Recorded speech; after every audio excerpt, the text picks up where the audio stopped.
3, 2, 1.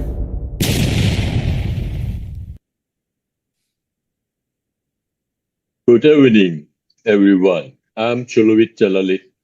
I'm president of the APOA Hand and Upper Limb Society. On behalf of the APOA Hand and Upper Limb Society, I would like to warmly welcome you to today's webinar. First, I would like to sincere thanks to Simon for organizing today's topics and invite such a distinguished speaker to share their expertise with us. This webinar is part of APOA committees to advancing education in hand and upper limb surgery. Looking ahead, we are excited to host more education activity, include journal club session and shoulder category workshop in early of 2027. We also encourage you to become member of the society, as membership provide access to this education activity and many other exclusive benefits. Thank you for joining us today. We hope you enjoy the webinar. I will pass this webinar to Simon. Thank you, Simon. Thank you very much, Chaloish. Very excited to have this webinar on pediatric elbow trauma, on controversies and surgical strategies, and we're very honored to have three world-class speakers with us today. And so we'll get right into it with the first talk, which is by Andrea Chan. So Andrea is a consultant. She's a pediatric upper extremity orthopedic surgeon, the Hospital for Sick Kids, and assistant professor at the University of Toronto. She's fellowship trained in pediatric and adult hand and upper extremity surgery, with her practice focusing on complex pediatric hand, wrist, and elbow trauma, reconstruction, as well as neuromuscular conditions. She's a founding member of the Global Elbow Network, with her research interests including pediatric elbow trauma, clinical outcomes, artificial intelligence and fracture care, and quality improvement in surgical systems. So thank you, Andrea. Thanks so much, Simon, and everyone here for having me. I'm going to just share my screen here.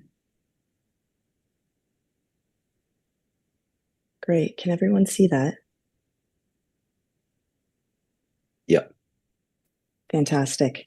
All right. Thanks so much for having me. I'm really excited to share this talk with you about a topic that is near and dear to my heart with regards to its surgical complexities sometimes, as well as challenging patients. So pediatric traumatic elbow dislocation. So I'm going to talk about the not so simple and the trashy bad actors. I have no disclosures. So why should we care? These are uncommon. They only represent about 3 to 6% of all elbow injuries in kids.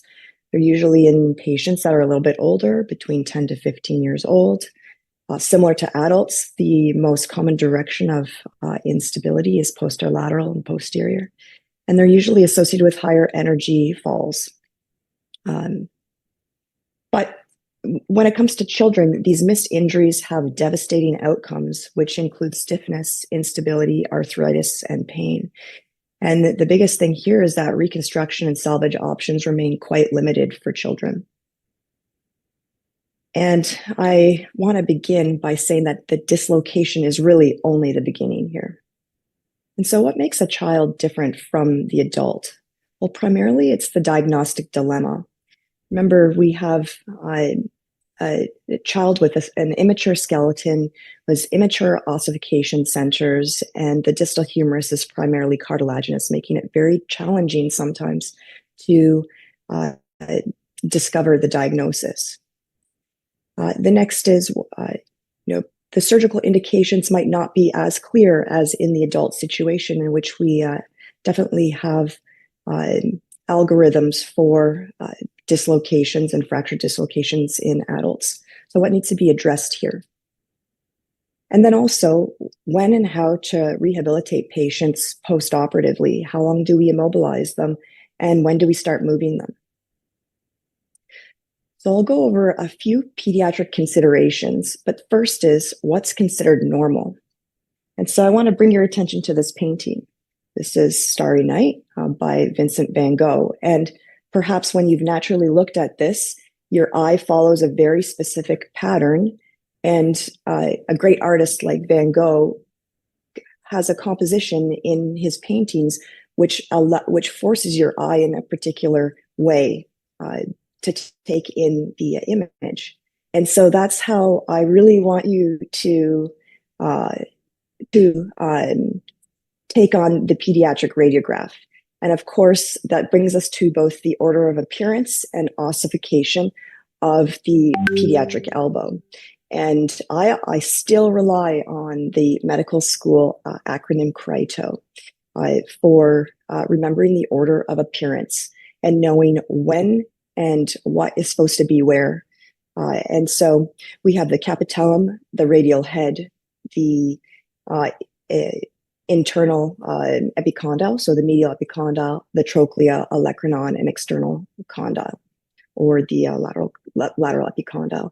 And remembering the odd years, so age 1, 3, 5, 7, 9, 11, typically corresponds with the appearance of the ossification centers. And just be mindful, boys are about 1 to 2 years delay in their skeletal maturation compared to girls.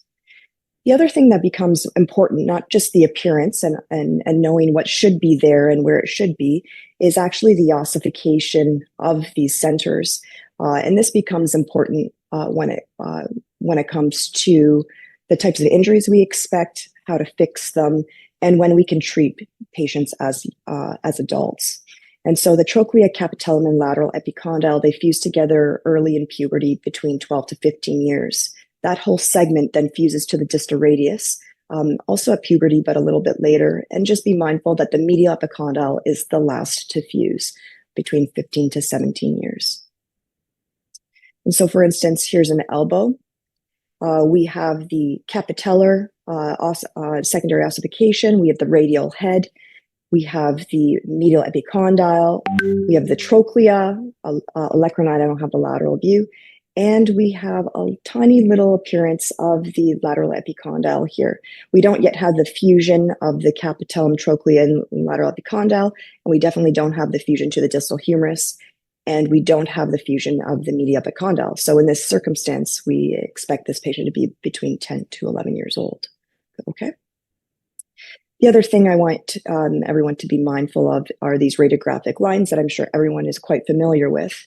But in general, again, I after looking at the ossification centers, I look at these lines to ensure that the elbow is in a congruent position. Be mindful that the radiocapitellar line, while it is a very useful line, it can be not as accurate with patients under 4 years old, and 11% actually miss the capitellum in that age demographic. So these are really kind of gestalt type lines. We've done a study on the olecranon coronoid angle, which diminishes with age, but I think can be helpful also as a gestalt in knowing what the olecranon as well as the coronoid should be looking like for various age demographics. And so let's come to our diagnostic dilemma when it comes to children. So pediatric consideration number 1. In children, elbow dislocations are fracture dislocations until proven otherwise. So in fact, simple elbow dislocations are quite rare in kids, and up to 80% of dislocations in children actually have an associated fracture. That being said, the vast majority of them, so upwards of 90%, nearly only have a single fracture. And because of the fragility of the physis and the secondary ossification centers, these fractures really substitute for the ligament failures that we see in adults. And what I want to draw your attention to are the frequencies in which we see the fractures associated with a dislocation. And so number one by far is the medial epicondyle fracture, 70%. The next most common is a lateral condyle fracture, about 10%, and the radial neck fracture, about 9%. And we're lucky here today that we have some of our colleagues to speak a little bit about managing these in kids. Other fractures like coronoid fractures, olecranon, comprise the last 6%. Pediatric consideration number 2. The physis is 2 to 5 times weaker than the surrounding tissues and typically fails before the ligaments. We have the physis, and we also have the apophyseal cartilage. So we can think of the main apophyses, which would be the medial epicondyle, as well as the lateral epicondyle. And as the patient matures and they start to ossify, that interface actually becomes very weak. And so we do see a slight difference in the pattern of the fractures that are associated with dislocations as the patient ages. And so what we see in children are physeal fractures because the physis is weaker than anything else. But as we move into the teens, this is where we start to see more apophyseal avulsion fractures, and that's where your medial epicondyle fracture comes into play. And then, of course, adults, the interface between the bone and the ligament becomes the weak interface, and that's where we start to get ligamentous injuries. Pediatric consideration number 3. No matter what, you must convince yourself the joints are congruent. And so crepitus on exam, blocks to motion are never normal. So we don't want to run into the situation where we thought that joint was normal and we're taking out large loose osteochondral fragments or even articular surfaces that are severely arthritic from post-trauma, like this radial head. Pediatric consideration number 4, a tiny fleck on your x-ray does not always represent a tiny injury, and minor joint malalignment is not a minor issue in kids. And so that brings us to the TRASH lesion. And TRASH is an acronym coined by the Boston group, and it stands for the radiographic appearance seemed harmless. And you want to be on high alert when your x-rays really don't match your history or physical exam. So, a child who has had a high energy injury to their elbow, they're showing a massive amount of swelling on their exam. They might have some crepitus, a block of range of motion. If you look at this radiograph here, we see a very, very large anterior fat pad sign that's kind of outlined by that orange. And the anterior fat pad sign is never normal in kids. The posterior fat pad sign can sometimes be normal. So, but look for the anterior fat pad sign. And then also, a lot of these kids have a history of a dislocation, and it might have spontaneously relocated, or like in my situation, we have a lot of kids coming from the community hospitals who've had a reduction at other hospitals. So be on high alert for these things. So when it comes to these TRASH lesions, you may not see the chondral fracture, but it will definitely see you. And I've outlined these, which are reasonably common in children and teens. And the first is the incarcerated medial epicondyle fracture. The second injury that I see routinely is an intra-articular radial head fracture. Of course, the coronoid fracture. Capitellar fractures or OCDs, and including the Osborne caudal lesion, the posterior lateral shear fracture. And so this is a really great example of a tiny avulsion, chondral avulsion fracture here, whereas and this location is very typical of a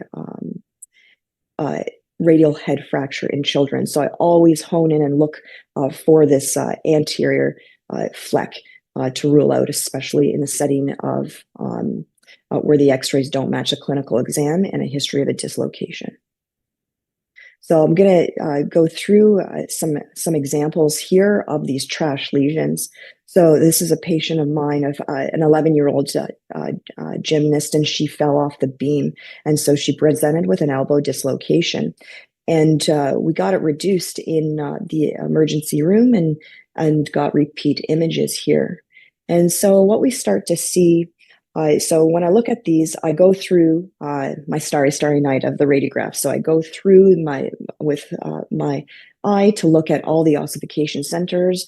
I know she's 11 and she should have a medial epicondyle. And I don't quite see that in the radiograph. That spot is bare. When I look at the lateral, I also am looking at the ulnar humeral joint and note that this doesn't look quite congruent. And so I'm concerned for where this medial epicondyle fracture is. And so we see the incongruent ulnar humeral joint, and we note that there is an intraosseous fragment that is not supposed to be in that ulnar humeral joint there. And so we see here an incarcerated medial epicondyle fracture, which needs to be managed surgically. The next example that can often be missed is the radial head Salter-Harris 4 fracture. And so this is another patient of mine. She is the 6-year-old female who had a fall from a short height. She had a massive amount of swelling with that anterior fat pad sign, and she had a history of a dislocation with a reduction at the sending hospital. And so this appeared to be reasonably well reduced, and so she was treated non-operatively in a splint and to come back to clinic. And she came back 2 weeks later, and these were her x-rays. And so, we see some obvious calcifications on that anterior border of the proximal humerus. But what we start to note is that this some of the radiographic lines are off, including that radiocapitellar joint. And so we ordered an urgent MRI, and we see this Salter-Harris 3 radial head fracture, as well as posterior subluxation of the ulnar humeral joint. And intraoperatively, we see a comminuted intraarticular radial head fracture that required fixation. I used two 1.5 millimeter Cortex screws here. All right, so be on high alert for these trash fractures of the radial head. The next is the coronoid. And that, we have the obvious, which is an example of a patient of mine on the left, where you can see all that fragmentation. You see this posterior lateral dislocation. You see the humerus perched on where the coronoid should be, and a multi-fragment coronoid that's quite clear here, and intraoperatively corresponding large fragments of the coronoid. Whereas this is actually one of Dr. Kembell Wang's patients here. This is a great example of a very innocuous image of a much younger patient who you see that fleck in that anterior proximal humerus proximal radius area, and then the corresponding MRI demonstrates a ulnar humeral joint subluxation and quite a large cartilaginous coronoid. The last example here is that I want to show you is the Osborne Cotterell example. And this is a shear fracture off the posterior lateral aspect of the coronoid, and it pulls off some of the LCL, pulls off the posterior lateral capsule of the elbow, which can lead to substantial direct posterior instability. And so these definitely should be addressed, and these can... This is a patient of mine on the right-hand side, and this lesion was fixed with an all-suture anchor. So learning point number 5, avoid diagnostic pitfalls and have a low threshold to obtain advanced imaging. And that advanced imaging in my hands typically can potentially just be an arthrogram intraoperatively, an MRI, or a CT scan for patients who are a little bit older, so roughly 13, 14 years old or older. But my main indications for obtaining advanced imaging includes any concerns for incongruity of the joint, blocks to motion clinically, suspecting trash lesions, or seeing very obvious incarcerated fragments or osteochondral fragments. And so in arthrogram, I use 1-to-1 ratio of saline to omnipaque, injecting about 2 to 3 cc's into the joint through the fossa using an 18-gauge needle, and testing stability. Usually this is for, it might be those flecks that you see, and then testing varus valgus, as well as the acceptable range of motion to start early range of motion within that arc. I have a very low threshold to get MRI in these situations. And of course, MRIs, a lot of these patients have to actually sedated. And so there's a big push for these really fast sequences, like the spin turbo, fat saturated T2s. But these actually have quite limited cartilage detail compared to some of the sequences that we obtain at sick kids. And so our radiologists actually have sequence priorities when it comes to looking at fracture dislocations in children. And that includes the prioritizing the coronal axial proton density with fat saturation to look for ligaments. So you can see that image on the bottom there. It really highlights those ligaments extremely well. They'll add a sagittal PD if time permits.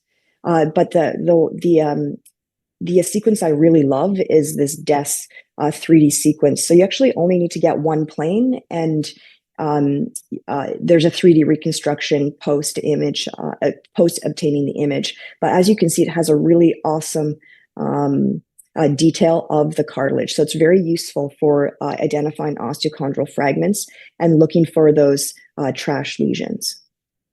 So when it comes to my approach, which patients need surgery and how? So there's three questions I ask myself when I see a patient like this. Can I obtain a concentric and stable reduction? 2, what fracture or fractures is present? Is it displaced? Is it incarcerated? Is there a hidden trash lesion? And can this elbow begin early range of motion? And so, I present to you a patient that we had at our hospital. He's got a posterior lateral elbow dislocation with an associated Salter-Harris 2 proximal radius fracture. And we were able to obtain a stable and concentric reduction. So I can argue in this with this patient, we don't have to have surgical interventions or fixation of the associated fracture. When it comes to those who do not meet the criteria of a concentric and stable reduction, then typically these patients undergo pediatric style fixation. And so you want to try and minimize doing an open reduction if you can of these fractures, and percutaneous pinning or percutaneous screw fixation are ideal. And again, I'll bring you back to the most common lesions, the number one being the medial epicondyle fracture, which is upwards of 70% of all these associated fractures. And some might say, well, the science trial that has recently been published tells us that we shouldn't fix these. And I think that is a great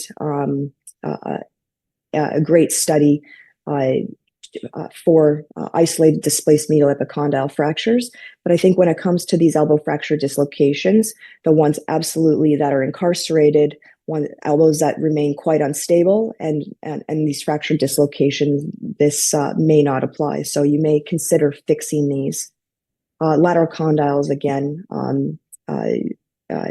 consider fixing these, especially.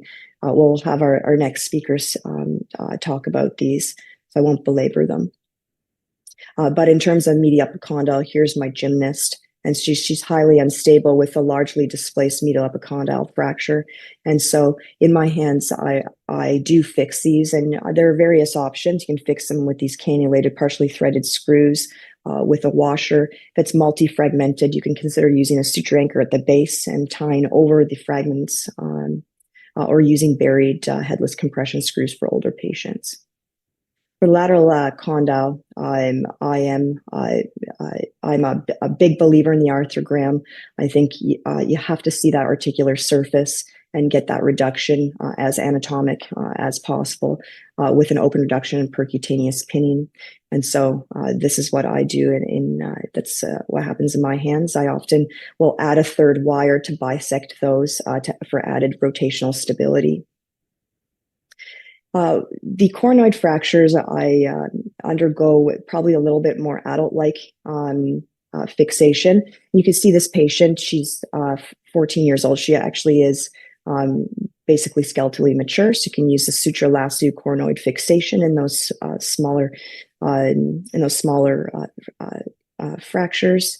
And then this is a recent patient of mine using 2 mm fully threaded cannulated screws for this comminuted coronoid fracture. And because they're cannulated, you can throw a suture lasso through them as well to garner some more anterior support. So when it comes to rehabilitation, when and how? And so I've evolved to be quite liberal in early range of motion. Of course, when you have closed reduction percutaneous pinning, I usually keep the pins in for 3 to 4 weeks, depending on the age of the patient. Often with these intra-articular fractures, lateral condyle fractures, I'll keep them in for 4 weeks. For radial neck fractures, if I opt to fix them with K-wires, those might come out at 3 weeks to begin early range of motion. I don't put any brace after taking the splint off at the time the pins come out, and I start range of motion right away with strengthening conditioning starting around 6 to 8 weeks, and an expected return to play at about 2 to 3 months. So those isolated fractures that are stable post fixation, I treat them very similarly to isolated fractures. When it comes to the more complex fracture dislocations, so those that might have multiple fractures and are highly unstable and require open reduction and internal fixation, multiple incisions, medial and lateral, then I put them in split, but I start a hinge brace at 1 to 2 weeks. I have now started using a cold compression therapy system for these patients right away to help assist with controlling their swelling. I have had a few patients who've had heterotopic ossification and capsular calcification leading to stiffness, and so I do highly consider HO prophylaxis. I begin early range of motion at 2 weeks and continue that protocol until about 4 weeks and introduce light strengthening resistance at that time with focus strengthening and conditioning beyond 6 weeks. And I expect their return to play to be a little bit lagging compared to the isolated fracture cohort above, and they might return to play closer to kind of 4 months. The main complications I see really are stiffness, and that's why the early, attaining a concentric stable reduction with or without fixation early is important to start motion. And so, the high risk patients in my hands at least are patients who need open reductions.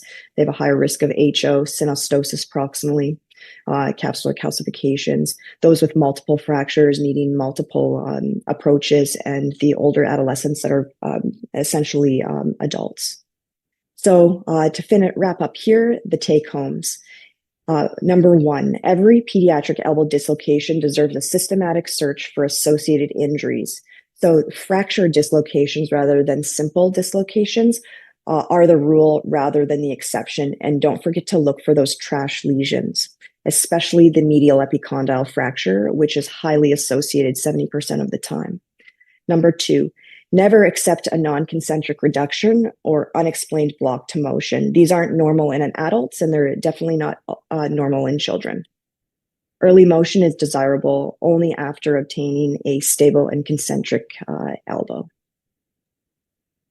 Thanks so much.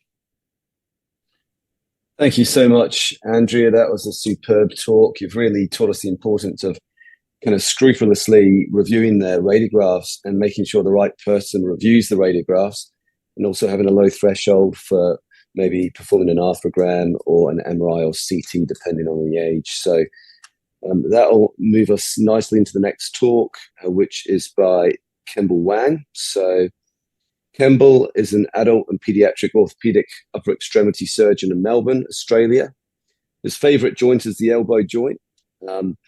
And he's the current secretary of the Victorian Shoulder and Elbow Society, the current secretary of the Australia Pediatric Orthopaedic Society, and the immediate past scientific secretary of the Australian Orthopaedic Association Victorian branch. So thank you, Kembell, for joining us. Thank you, Simon. Thank you, panel. And thank you, Andrea, for a great talk. Hopefully I can continue that. I'm just sharing my screen now. You see my screen? Yep, thank you. Okay. So,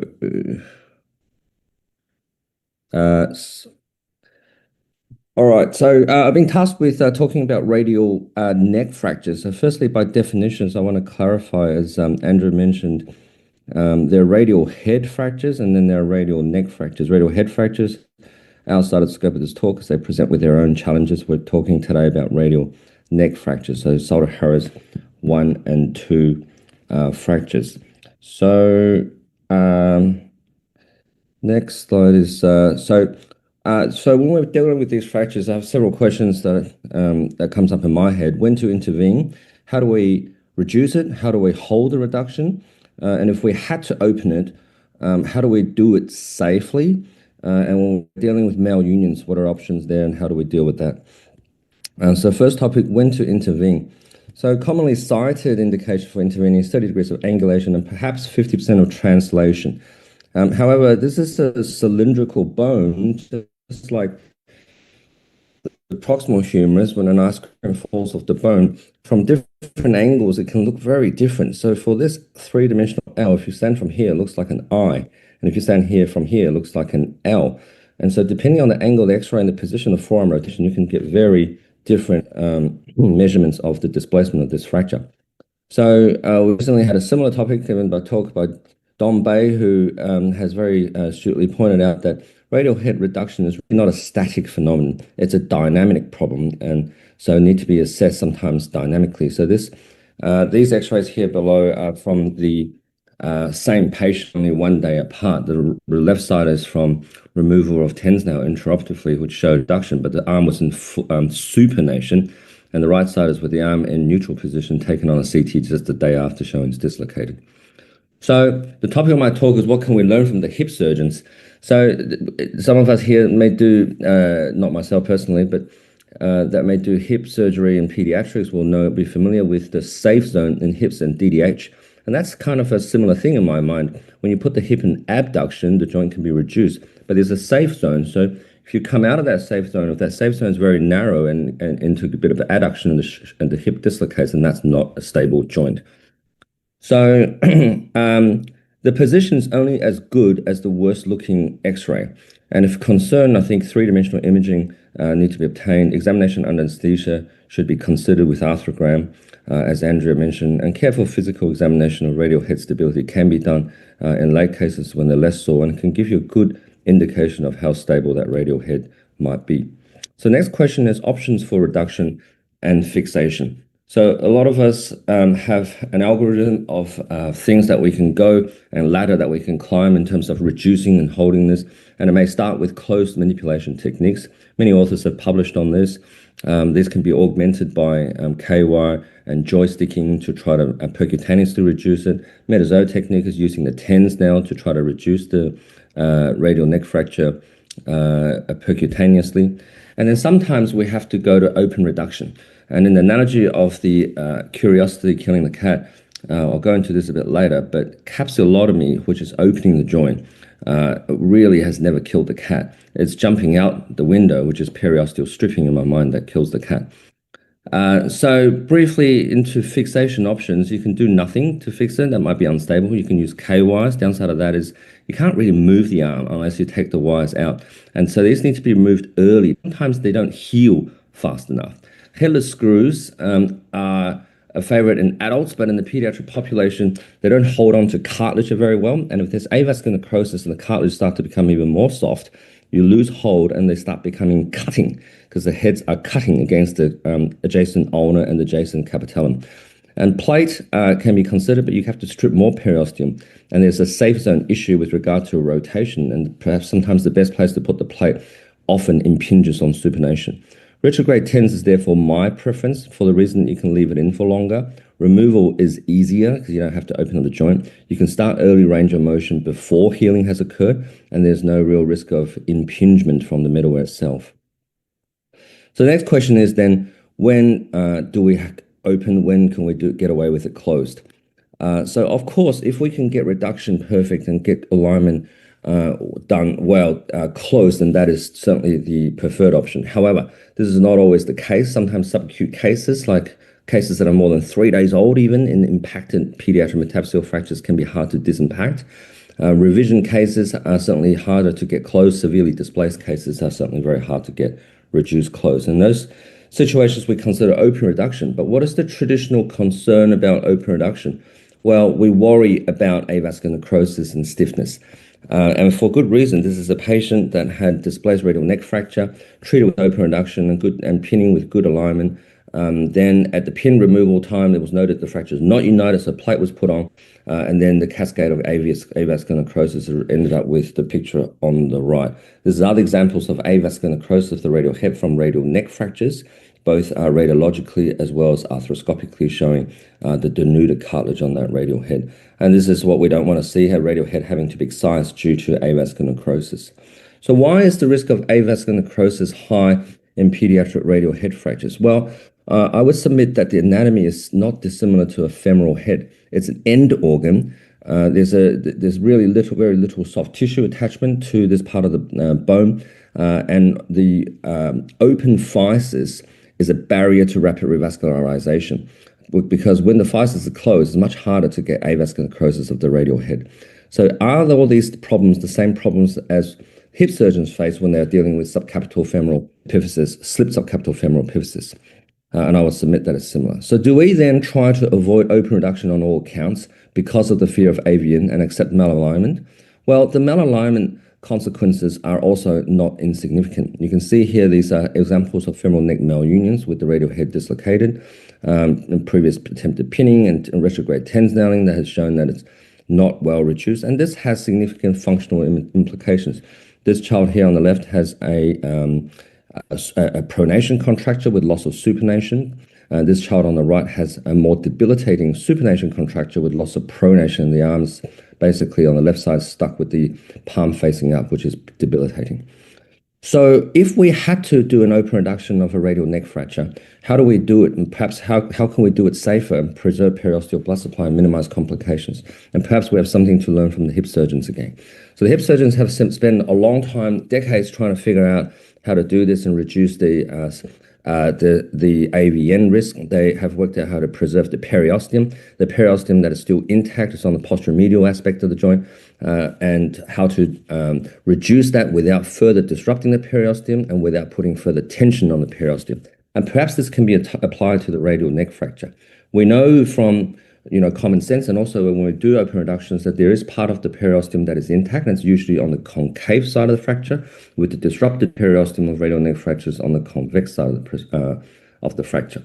So if we once again try to put analogy with a subcapital realignment of the hip with subcapital realignment of the radial head, then the access point of view, we need to get good access so that we can potentially really reduce the radial head by sometimes partial recession of lateral collateral ligament. We really should think about preserving the periosteum that's still intact on the concave side of the fracture. We sometimes may have to think about removing callus and decrease tension on the periosteum, and intramedullary labral nail fixation, similar to screw fixation through the femoral neck. So the hypothesis is perhaps that by adopting principles and techniques from SCIFI treatment, we can achieve better reduction of radial neck fractures, yet avoid high rates of avascular necrosis. So this is an example of I think a 10-day-old fracture where it was difficult to reduce closed and unable to be reduced closed. We preserved the periosteum on the convex side. And we place the tens now up through normal way before any attempted open reduction to get it to position. And then we perform a EDC split approach to the lateral side of the elbow. And through this approach, we then release the annular ligament, which does not contain the blood supply because the annular ligament itself doesn't attach to the radial head itself. And then basically here you can see the intact periosteum on the concave, i.e. anterior aspect of the fracture, and the disrupted periosteum on the posterior aspect of the fracture. This is almost always the case in these fractures. The lateral collateral ligament has been partially released here to allow easier access, and this allows then further manipulation of the fracture without disrupting the periosteum. And sometimes people look at that and go, oh, that looks reduced. But the offset here between the shaft and the head is a clue that this is really still angulated, very much translated. There should be more offset there at the posterior aspect of the fracture. A KY is then driven into the radial head, and then we use that to help manipulate the fracture. I often actually increased the deformity to remove soft callus that has occurred on the concave side. It's very tempting at this point to cut all the periosteum on the concave side. It will make reduction very much easier, but it also strip the last blood supply off that fracture. And then through inside of the fracture, we sometimes shorten the neck a little bit to reduce the tension so that it can be reduced without excessive tension on the periosteum. So this process is done, and then the offset between the shaft and the head is then restored, and the head is then the elbow is flexed to put the head against the capitellum, and the tens now is then further punched up. You can see here the preserved intact periosteum on the anterior concave side of the fracture, and the only place where any work was done was through the already disrupted periosteum on the posterior aspect of the fracture. So I like this photo because it shows that you can actually see the blood vessels going from the periosteum into the pediatric radial head to supply that head. So the tens nail is passed, and one of the hardest part of this operation is to cut the nail flush as much as possible at the wrist, because you can't punch it really further up after that. So so these are some cases that we've done, initial versus final follow-up, all with similar technique. And our follow-up is not particularly long yet, but at this point there's been no real mal reduction, and there was one possible case of avascular necrosis in a revision case. So whereas the remaining 9 have no evidence of avascular necrosis. So onto the last area of the topic is malunion. So sometimes we're faced with this, and how do we perhaps approach this? How do we deal with this? This is a case of a radial neck fracture that was displaced. The ulna was pinned and the radial neck was treated without any fixation. This went on to unite with subsequent radial head dislocation. Obviously, this can't really be left alone. Well, if this was left alone, the outcome would be expected to be poor. So a decision was made to perform a radial neck corrective osteotomy. Same kind of exposure is done to the radial head and neck, and the key here is again to try to preserve the periosteum to avoid complications of non-union and avascular necrosis following this procedure. So what we do is to rotate the forearm to gain the angle of maximal deformity, and that's usually with the arm in maximal pronation. We place 2 KYs in, one that's parallel to the articular surface of the radial head, and the second wire is perpendicular to the shaft of the radius. And then this becomes a relatively simple closing wedge osteotomy with the intact periosteum on the concave side. Careful not to disrupt that and not to break through the cortex there. So this is after the osteotomy is performed. A KY is once again used as a joystick. And to keep that, so that forceps here is on that anterior periosteum, making sure that it's not disrupted, and the fracture is then, the osteotomy is then reduced. At the end of all procedures like this, I obtain, as Andrea said, an arthrogram, even though I can see that it's reduced. The reason I do that is to prove to posterity, if someone else takes over my case, or if the lawyers takes over it, then you have some proof that's reduced. Often people say it's reduced, but then it popped out afterwards. But if you don't have a good arthrogram, it's really hard to prove that. How do we get a good arthrogram following open reduction? People say it's hard.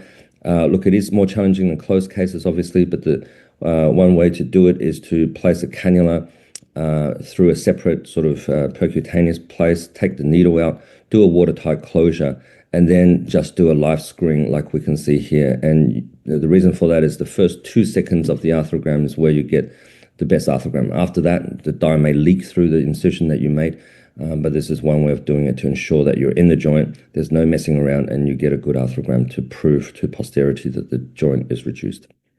So in summary, the radial head, to me, is just like a little hip.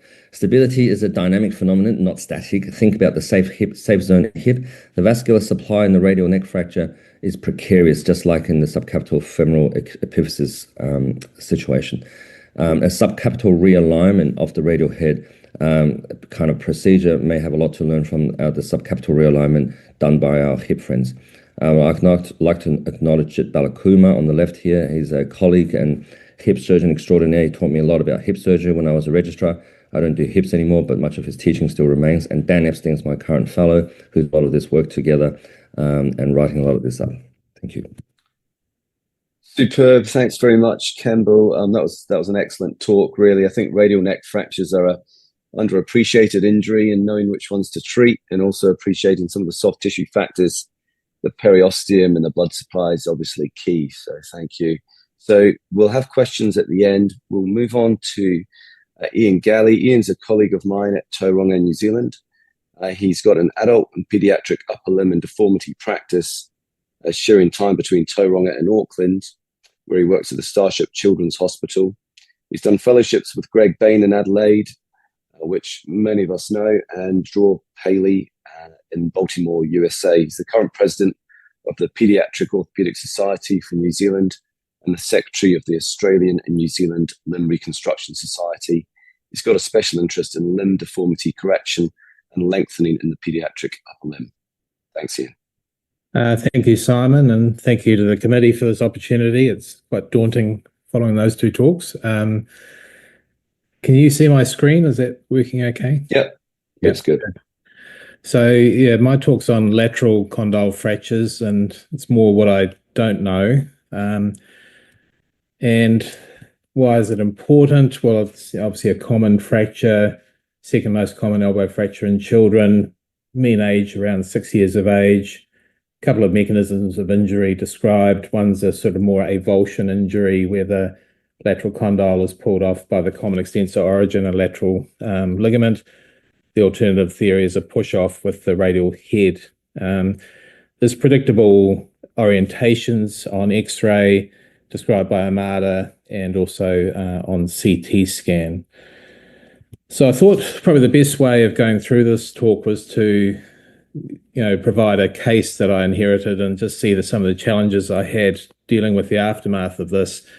And it sort of brings up a lot of the issues about treating them.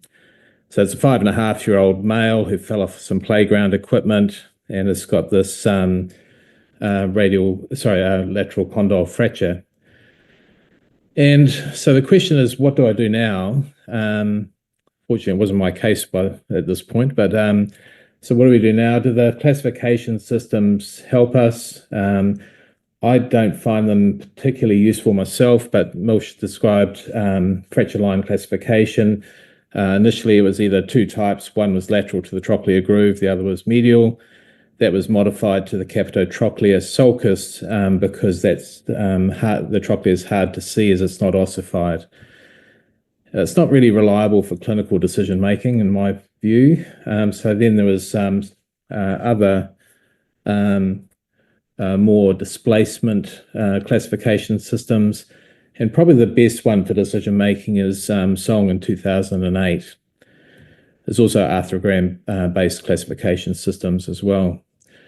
But I still find them quite difficult to interpret. Here's my case again, and deciding without further imaging is it stage 1, 2, or 3 is always really difficult in my hands. So what can we do to get better imaging? Well, first of all, you can get some further X-rays, particularly internal rotation views around 20 degrees. External rotation views are also described, but it's basically working on that fracture plane orientation from Amada that will better profile the fracture plane. So this was that same patient at a week. The MRI scans are incredibly useful, but obviously do require either heavy sedation or GA, often in this age group. But it can help, and in this case, you can see that the trochlear cartilage is preserved. Ultrasound's also described. I don't have any personal experience with it, but it's been described both as a diagnostic tool and also intraoperative tool. But my go-to is, the common theme of the 3 talks is arthrogram, just knowing what you're seeing. And this is a radial neck fracture, but, just doing a good arthrogram and just seeing what's going on. So management, people still describe conservative management. It always gives me great anxiety, conservative management of these fractures. Probably worthwhile for incomplete fractures, particularly if you've got some imaging showing it's incomplete, like that MRI scan I showed. Typically, a lot of people still describe an above elbow cast for 6 weeks, which we seem to get away with in these younger age groups. I agree with those bigger injuries in the older age groups we saw earlier. That's slightly different. But the guidelines recommend weekly x-rays for up to 3 to 4 weeks, including internal oblique views. A lot of them advocate x-rays out of the cast. So it's one of those ones you sort of sweat on and worry about. So other options include closed reduction and percutaneous pinning. And there's 2 independent meta-analysis that show that it's a sound technique with with equivocal complication rates, shorter operative time, and less scarring. There's also prospective and cohort data showing the same thing. The only one caveat to that is the very displaced fractures, like the Song 5 fractures. There are papers that show a higher failure rate, and probably that's because of poor reduction for the more displaced fractures. I think it's appropriate if the articular congruity can be confirmed, either preoperatively, that hinge is intact, or you've got arthrograms showing it's intact, showing good reduction. But if there's any concern, still have a low threshold to convert to open if you're having difficulty. And residual displacement's not appropriate, and it's increased risk of delayed problems. Still don't know about ultrasound. And then there's open reduction. That's sort of a lateral approach to the anterior aspect of the joint. You've got to avoid dissection to the posterior aspect, as this can cause AVN. Again, it's another end organ, the capitellum, with blood supply coming in posteriorly. You need to visualize the joint in reduction. People use long retractors. People describe dental mirrors. Elbow flexion helps because it takes the capsule away from that anterior structures. And the sterile tourniquet in my hands is useful. KOI orientation, usually 2 to 3 wires. Just a couple of points. If you divergent of 60 degrees is more stable. And because of the fracture orientation from those studies, that lateral wire should be starting from posterior and moving to anterior. And then the question is whether you leave the wires exposed or buried. If you leave them exposed, it's obviously you can take them out in clinic. Posner recommendations were to take them out at 4 weeks, but some of those recommendations also talk about a further 2 to 4 weeks in a cast afterwards.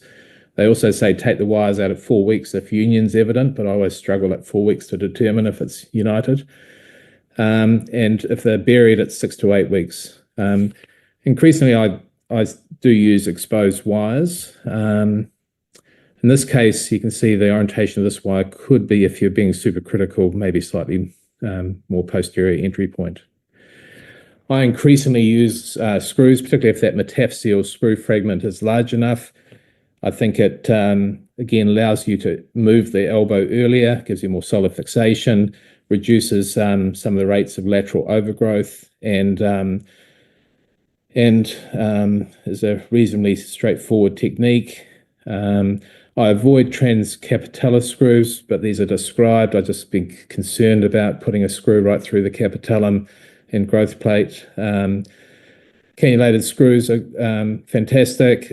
One technical point is that the threads are slightly smaller on the cannulated screws, so if I'm struggling with purchase, I'll go to a solid screw, just a bigger thread, and there's a solid screw there. So get a reduction initially with the wires, and then a solid screw. And then, what are the complication rates? Well, again, that lateral prominence is less with the screw, and that's probably due to compression. Infection is definitely higher with KYs, but don't feel that burying the KY sort of completely prevents that. It's still quite a high rate with buried KYs, and we've all seen those cases that come out of the cast where the buried wires are becoming less buried. And the second surgery is obviously higher when you've got a screw and buried wires. But again, I'm quite a fan of the screw fixation if I can get it. Complications. here's a averagely done fixation, but at 4 weeks was pouring pus out of the wires. Wires were removed and oral antibiotics, and they weren't particularly well followed up. So this was when I got sent them with quite significant septic arthritis and osteomyelitis, and this is them 2 years later. So I think it may be appropriate to take the wires out and treat them with oral antibiotics, but you need to be following them very cautiously to have a low threshold for doing something more significant if it needs to be. Fishtail deformity, very rare. This is a patient of mine that had an undisplaced lateral condyle fracture, developed the fishtail deformity, which is AVN of the lateral trochleocephalic nucleus at a later stage. More common than supracondylar fractures, but also can occur without trauma. That's them now. So here's our patient, going back to that case, 2 weeks. I'm still concerned about the displacement, but no one else was. So it looks like they were treated non-optimally. And here's a month down the line and, quite displaced. So the question is, what do you do now? A month down the line, had conservative treatment. And there is some evidence back in the 80s about poor outcomes for fixation in these fractures, at a month or 6 weeks, and to the point where they recommended against surgery in patients presenting more than 6 weeks. But there's several studies now that show actually taking them down and reducing them and fixing them appropriately is the right thing to do. The question is, how long can you do that? And this is where the literature becomes quite hard to determine, because I think there's two separate groups. There's these early ones, which we should go back and try and get them anatomic. And then there's late ones where we probably should be doing other things, which we'll come to. And that cutoff is somewhere around 3 to 6 months, probably around 6 months, but it's a case-by-case basis. But it's certainly not 6 weeks. I think you should go all out to try and get this healed in an anatomic position if you can. Again, preserving the posterior blood supply. So it also, you want to sort of put into the equation, what's the fragment look like? Is it fibrous union? Is it malunited? What's the carrying angle? What's the ulnar nerve doing? What's the articular congruity? And utilize further imaging like CT, MRI scan, and long X-rays. And then again, it's open reduction. I prefer screw and combination of wires, preserve posterior blood supply, and a lot of the papers mention bone graft. I use plus or minus bone graft. So here's a case of mine with a screw. This blood supply, it's an end organ, as we've mentioned with other areas. So if you strip that posterior blood supply, it will cause avascular necrosis of the capitellum. Here's a case that was referred to me who had a late fixation at a month, poorly done, stripping posterior blood supply, and the capitellum just disappears. So here's that same patient. A colleague took this back, and wasn't Simon, did this fixation, open reduction. This did a month, 7 weeks, 10 weeks, 18 months, and now an established non-union. So this is that second phase where now they've got a established non-union. This is not one we're going to reduce, because we can't reduce this, to an anatomic position. And 16 years of age. Now the problem is that they've got no restrictions really at this stage. A slight restriction of range of motion, no ulnar nerve symptoms, no pain. In fact, they're so unrestricted, they're competing in the international Ironman competition for surf lifesaving. So it's very, very hard to convince him that he needs an operation. But if I was doing an operation, it's in situ ORIF in these cases where there's bone graft placed into the non-union gap, subcutaneous ulnar nerve transposition, and then in my hand, stage correction of the valgus. If I'm correcting valgus, then I do plan it out using some of the deformity planning software, look at opening wedge, closing wedge osteotomies. If you're doing a large correction, that'll cause a lot of translation, sort of the golf club or the hockey stick type translational deformity. So that's where a dome osteotomy can be a game changer with good bone apposition and lack of translation. And here's that same case with a dome osteotomy and fixation through the back through a couple of condylar plates. So what's this patient now? He's 16. He's got this elbow looking like this. What does the future hold for him? Well, interestingly, cubitus valgus can progress, particularly while they're growing, because it's a combination of proximal migration of the non-union, but also premature closure of the lateral condylar physis. So there's double whammy, if you like. They can get tiny ulnar nerve palsy, and I didn't actually realize how late they present. The literature suggests a mean onset of 22 years, 5 to 57. They can also get elbow instability, pain, and I put plus or minus arthritis because I do have an adult practice, so I do see some of these late. And also they can have some range of motion loss, although I haven't seen that progressively lost. It's more from the original event.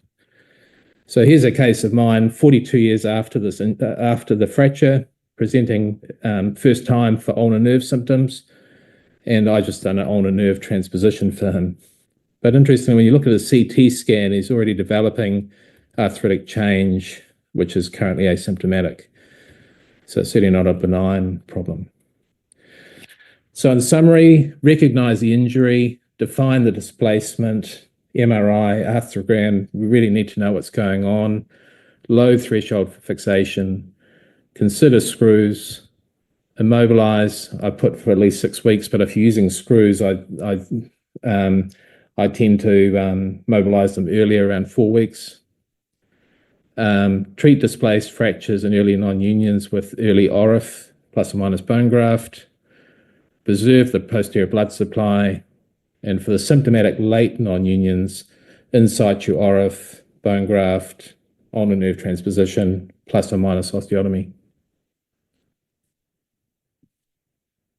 Superb. Thanks a lot, Ian. And it's really interesting, some of the common themes in all three of those superb talks. So careful review of the radiographs is obviously key, and having a low threshold for using some of these other techniques. And I think arthrograms, some of us who aren't working in pediatric hospitals may not be doing these every day, and it's possibly a forgotten, lost art for some of us. So I think that was interesting to see that arthrogram plays obviously a very important role in all those injuries that have been discussed, but also knowing the anatomy and knowing the pediatric anatomy, which is obviously really key to managing some of these injuries, particularly if you're opening them. So we'll move on to questions, and we've got quite a few questions here coming up, and we've got our moderators, Dr. Abhijit and Michael Mack, who are going to run through some of the questions for the speakers. And Michael Mack is from Hong Kong, and Abhijit is from India, and they're both members of our scientific committee. Thank you, Simon. So maybe we start with Andrea. So looking at the chat box, there are already some questions and answers already given. Just one supplementation, if I may. For one of the indications for fixing a medial epicondyle fracture dislocation. So Andrea, how do you assess the stability of the elbow? Is there any magic number that you use in terms of dynamic assessment, maybe in conjunction with the arthrogram? Yeah, thanks. I see a lot of the questions are about medial epicondyle fractures, and so this highlights a major controversy in pediatric fracture management of the elbow. So I do appreciate that. I do not fix all of these fractures, and I would say from a displacement standpoint, my threshold gets a lot lower for fixing them once there's displacement of over about 8 millimeters to 1 centimeter. And I think that the level of displacement along with a fracture dislocation signifies a much higher energy injury, and I'm expecting to have more than just an apophyseal avulsion fracture. I'm expecting to have flexor pronator mass injury. I'm expecting to have some level of MCL injury. And so when I'm fixing these and I bring them to the operating room, I'm highly dependent on my arthrogram. I think I showed an image there where I put the arthrogram, and so after I've brought the patient to the operating room, they're anesthetized, and I put the arthrogram in first, and I look at the range of motion, not just varus valgus, but also what the arc of motion is. Because if I am thinking that it's congruent doesn't equal stability at all. And if the elbow is unstable, in any of these motions wherein I don't feel comfortable starting early range of motion, then I will fix it. And I'll fix it in a stable manner. So Ian mentioned for these lateral condyles, if you've got a great fragment, fix it with a screw and you can start early range of motion. And so those are my kind of my go-to kind of techniques for assessing stability. I don't have a specific number for, say, with valgus testing of how wide I assess, but it is more of a gestalt with varus valgus, and then also the arc of motion in the flexion extension sagittal plane. Thank you. Abhijit, anything else? Yeah, I think first and foremost, I should say they were excellent talks, Andrea, Ian, and Kembell. Thank you so much for sharing your experience and your wisdom. Quick question. The part of the world that I live in, we see a lot of these massages and treatment from non-scientific modalities for elbow problems, and then these children land up with a lot of stiffness, heterotrophic ossification, and so on and so forth. So, what is your thought process? How do you deal with children who present with stiffness besides a neglected or a missed elbow trauma? So I find this extraordinarily challenging. I think that there is a kind of mislabeling of kids as having great outcomes always and never having stiffness. And I do not see that in my elbow practice at all. I actually see a lot more patients with stiffness. And so I think I mentioned I'm getting a lot more aggressive, I suppose, of early range of motion and trying to get those adjuncts in early. And so I put patients on HO prophylaxis. So I use indomethacin. If I'm really concerned about the fracture patterns, so Kembell mentioned the radial neck fracture. That if I've gone in there, there's a major soft tissue stripping. I'm really nervous about the radial neck healing. That I might not consider it, but I would have to say that the patients with the extreme periosteal stripping, capsular stripping, open reductions, these patients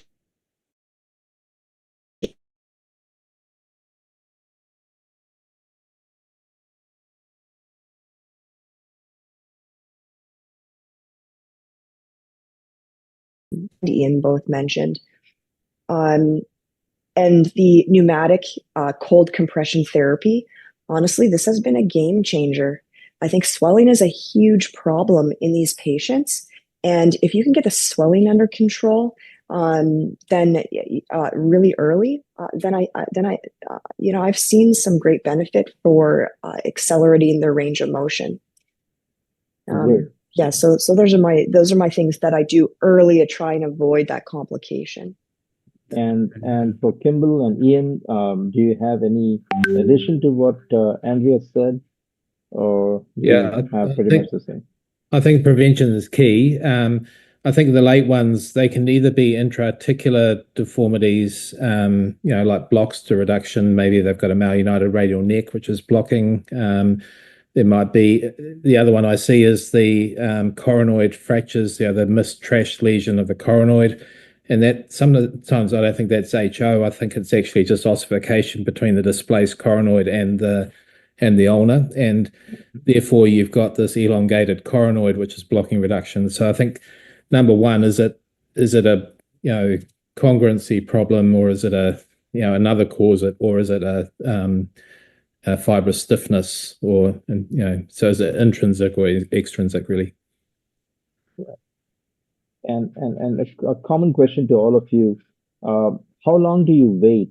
What is your indication for treating stiffness? For example, if a kid presents with HO, and how do you know if the HO process is still in the active phase? Do you wait for some time for it to mature? And then you go in, what are your parameters of decision making, please? Maybe I'll start answering that. I think there's a lot to consider in that question, and it depends on the etiology and what other factors are involved and what's the cause of the loss of range of motion. There's often metal wear in there, and sometimes timing of intervention or contracture release has to be timed with whether there's enough healing, whether you're going to remove metal at the same time. In terms of HO, that's always a hard one. The appearance radiologically of the HO, especially followed up over time on CT, can give you a guide to when it's starting to mature, so you're not intervening too early. For me, it's a minimum of about 6 months. The other thing to really consider is the progression, and not a definite date, but the progression of improvement or range of motion or lack thereof. If you're getting to 6 months, is sort of my time for considering contracture release. But if you're still improving at 6 months, even 10 degrees every couple of months, I'd still might wait. But if things have really plateaued for the last 2 or 3 months, and with the therapist have documented plateauing with photos, then I might intervene earlier. The other thing is, if there's an obvious, malunion happening that isn't going to get better, that is not really going to go away and remodel, then there's sometimes just no point in waiting. Thank you. Michael, there are 2 questions in the chat box. Would you like to take them for faculty, please? Sorry, you mean in the chat box? Yeah, there are 2 questions. I think there's one question from Terence. Would you like to take that for the faculty, please? So from Terence, what is the long history of unreduced radial neck fracture untreated? Right. So what happens to chronically malunited radial head fracture? Especially those with severe stiffness or other complications. Yeah. Good question. It depends on. So I've seen all comers. So probably the most common direction of malunion, as shown before, is the anterior dislocation. So the symptoms, I've had people lose flexion range because it's blocking flexion, it's hitting the distal humerus. I've had kids with late stage degenerative changes with that impaction there. I've had children who've got this funny clicking, reproducible clicking, clunk, clunk, clunk, clunk, clunk. My suspicion with that these days is the anterior capsule or annular ligament flicking over the radial head rather than a bony situation, but that can certainly be symptomatic. I've had kids have loss of rotation, although that is sometimes relatively preserved. And I've had gymnasts and weight-bearing sports throwers. So the radial head is obviously a lateral buttress to valgus stress of the elbow and to when you're weight-bearing. I've had them have medial-sided instability symptoms. So all of those, I think, can be the sequelae of chronic malunited radial neck fracture, especially when there's been dislocation.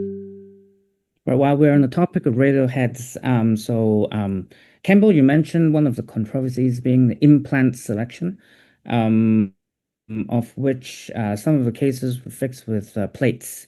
So since the plates are quite closely related to the annular ligament, they're still kind of gliding underneath it. So do you routinely take them out, and when, and do you frequently encounter rotational limitation and clunking and that kind of thing with plates? Yeah, very good point. It's more the PRUJ, the proximal radial ulnar joint impingement, rather than annular ligament, in my opinion. Most of the time we end up releasing that annular ligament, and I don't really repair it because once the bone is aligned, I think it's hard to repair and it probably doesn't do anything. But definitely where you end up putting the plate is almost always not in this, well, the ideal place for putting the plate is not in the safe zone between the styloid and this tubercle, because that always ends up being too anterior, always being where the intact periosteum is, and you're not able to control in an osteotomy setting the deforming forces. Mind you, I only use a plate really in osteotomy settings, not in acute fracture settings. So it is a good question. So there's 2 ways around it. One is you put the plate where you have to put the plate, and that almost always impinges in supination as they rotate the radial head against the ulnar. and you just accept that that's going to happen, and you tell parents that they're going to feel click, they're going to lose some supination, but as soon as you unite it, I'll go in and take this out, and I'll do a rotational contracture release at the same time, and they should get their range of motion back. The second way is controversial, and I don't know how much I should mention it here, but so what I've done in more recent cases is, if you think about the ways of fixing it, particularly in osteotomy, you can use KY, which is not ideal. You can use screws, which reasons said before is not ideal. And TENS now is not good for holding that tension to try to really correct that angle. So what I've been doing is a combination of headed screws to try to compress it and tension band suture. So tension band suture on the concave side, convex side of the fracture, because really you're trying to compress that side where you took out the wedge. And so you drill a couple of transosseous holes and use suture to tie that down, and then support that with 1 or 2 headed screws, which compress cartilage better than headless screws. That has worked quite well for my most recent cases. Now, I haven't got really long follow-up for that, so I'm a little bit hesitant in sort of recommending that to her. That's the alternative. Kembell, have you tried absorbable screws like smart nails, that kind of thing? Smart nails, yeah. So in terms of dissolvable soft nails, I worry a little bit about that in terms of, I mean, I don't have as much experience with that perhaps with some other, I don't treat capitellar OCDs with smart nails either, because I worry about the effect that has on the cartilage and the healing. I worry a little about the strength, and I worry a bit about chondrotoxicity or irritation against the adjacent joints. But what is the panel's experience with smart nails in this situation? I use smart nails for large OCDs that I'm able to fix. But in terms of using them for radial head osteochondral lesions, I have not used them. I wonder if they can, the strength of them alone, just being able to withstand the axial and shearing pressures because of the extensive motion that actually goes through that bone compared to, say, the capitellum. So I haven't personally used them in that situation. I would say for Salter-Harris 3 and 4 fractures of the radial head, that those ones where you might consider smart nail, for me, I've used tension, once again, transosseous sutures for the mostly cartilaginous radial head fractures. I think sutures is probably the way to go, because it removes implant-related issues. You're really trying to get a hold of cartilage, and so metalware is not the greatest thing. But smart nails is an option. But the fact that it takes such a long time to heal, and you're at risk of AVN and the whole thing falling apart, if that happens with sutures, there's not much downside with the sutures, but with nails and metalware, it creates a lot of secondary problems. Thank you, Kembell. Interesting technique. Yes, Abhijit. I have a question for all the speakers. We talk about this lost K-wire technique for these very tiny osteochondral lesions, and sometimes we leave the K-wires, the small K-wires, cut them flush. Do you have any concern about these wires migrating, and have you seen any such complications from the lost K-wire technique? You mean threaded K-wires and then cutting them flush, or like percutaneous through the joint and then taking them out? Correct. Particularly the non-threaded ones, in particular. I think for me, so one of the things that I think is important, at least following intra-articular fractures, is to have stable fixation to permit early range of motion. I don't personally fix, say, Salter-Harris 3 or 4 fractures with K-wires alone, kind of percutaneously placed. I still will do a little mini open procedure to visualize and put either headless screws across. I haven't tried the suture technique, but that sounds very interesting to me, and I might start doing that. But I don't have experience with that. Right. Thank you. Three questions in the chat box. One is from Simon. Which of the speakers use prophylactic HO treatment and what type and for what injuries?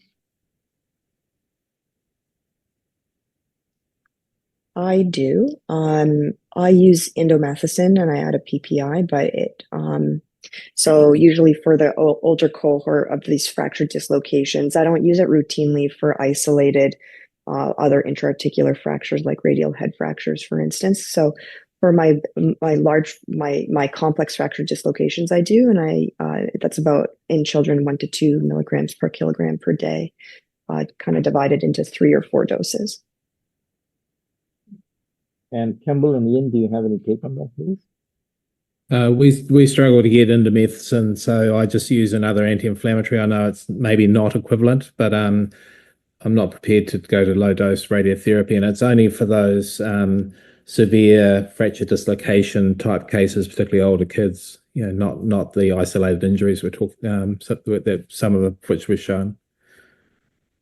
I think the best prophylaxis, as Andrea alluded to, is early motion. And one of the things that helps that is cold cryotherapy, which not only helps with pain and the swelling and then allows early motion.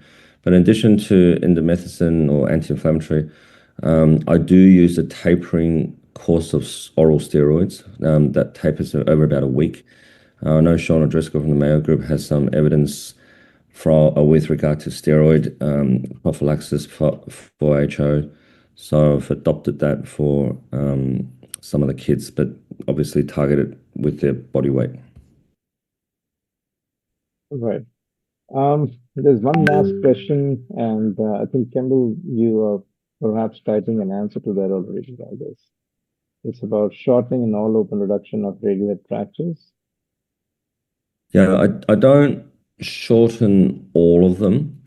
The acute ones, within a couple of days, usually just need good reduction. I find once it's been 4, 5, 6 days, and then you get early soft callus formation, and the ostium on the concave side contracts, it's really hard to get it reduced and stop it tilting back without cutting that periosteum, which obviously defeats the purpose.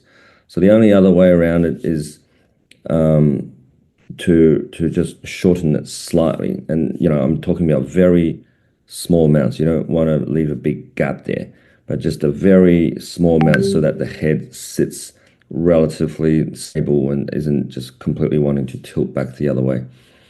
And that's usually, we're talking about a couple of millimeters at most.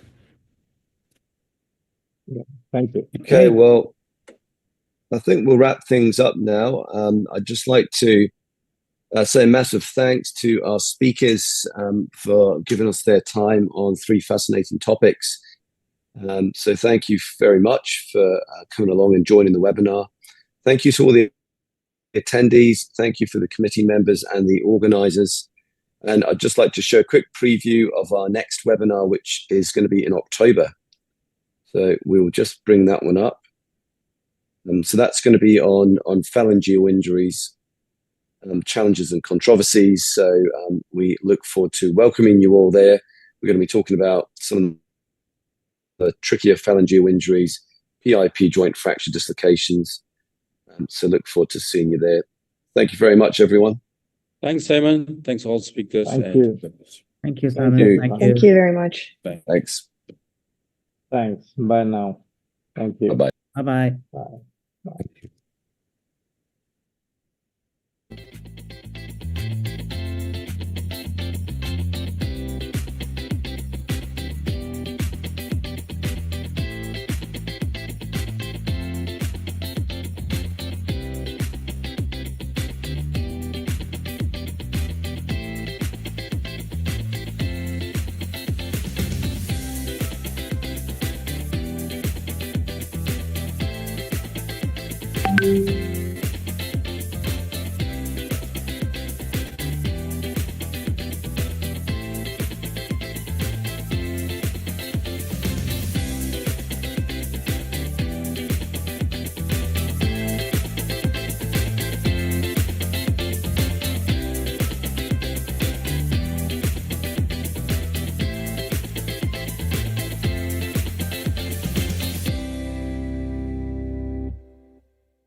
1.